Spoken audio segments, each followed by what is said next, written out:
Кульминацией торжеств по случаю приезда в Абхазию российского куратора Сергея Кириенко стала комета, которая, так же как круизный лайнер «Владимир» в 2023 году совершила тестовый рейс по маршруту Сочи-Сухум-Сочи. Произошло это аккурат к моменту визита высокопоставленного российского чиновника в Абхазию. Комету встретили песнями и танцами, словами благодарности.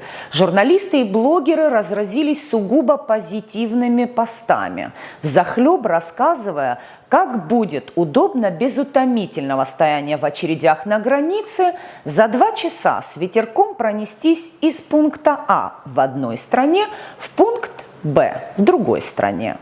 Однако не обошлось и без ложки дегтя, которая подгорчила заготовленную командой пиарщиков бочку меда. В Аяшеро поступила информация, что из-за прибытия кометы абхазским маломерным судам запретили находиться в акватории Сухумского порта.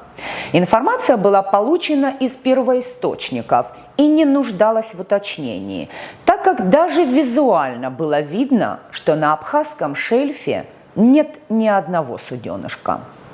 Пользователи Аяшеро отреагировали на сообщение вполне естественным вопросом. Абхазские суда будут ставить в стойло каждый раз, когда прибывает комета? И тут бы просто объяснить людям про создание условий полнейшей безопасности высокопоставленного российского чиновника и снять вопрос с повестки дня. Но, видимо, именно этот вопрос так затуманил тщательно отрежиссированную картинку о всеобщем благоденствии народонаселения страны, что здравый смысл ускользнул от пиарщиков. Потому как вместо ответа на него Государственное агентство Апснепресс стало клепать опровержения по абсолютно очевидному и визуально зримому и неопровержимому факту.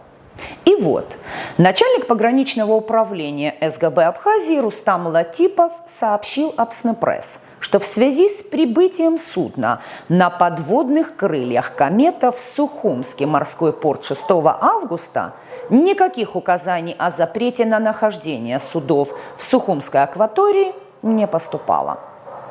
Тему подхватило абхазское морское пароходство, сообщив, что 6 августа также не было дано никакого предписания покинуть акваторию Сухумского морского порта ни судам, зарегистрированным под флагом Республики Абхазия, ни иностранным судам.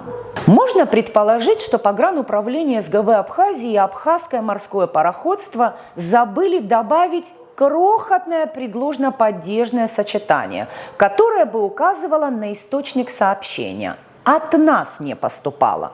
И тогда бы мы понимали, что запрет – это не абхазская история, и смиренно промолчали бы. Но в своем комментарии Апснепресс абхазское морское пароходство вдруг опровергло само себя. И все это, заметьте, в одном тексте. Вначале заявили, что никакого предписания судам покинуть акваторию порта не было. А в конце добавили, что, оказывается, согласно правилам и постановлениям Сухумского морского порта, маломерные суда обязаны заблаговременно уходить с пути движения судов на подводных крыльях типа «Комета» и других крупнотоннажных судов. А раз есть такие правила, то что тогда вы все столь активно опровергали? Факт, имевший место быть, или при выполнении ЦУ сверху опровергнуть любую информацию независимого абхазского СМИ, вы забываете об очевидных вещах? А теперь резюме. Из-за прибытия кометы абхазским маломерным судам запретили находиться в акватории своего родного Сухумского порта.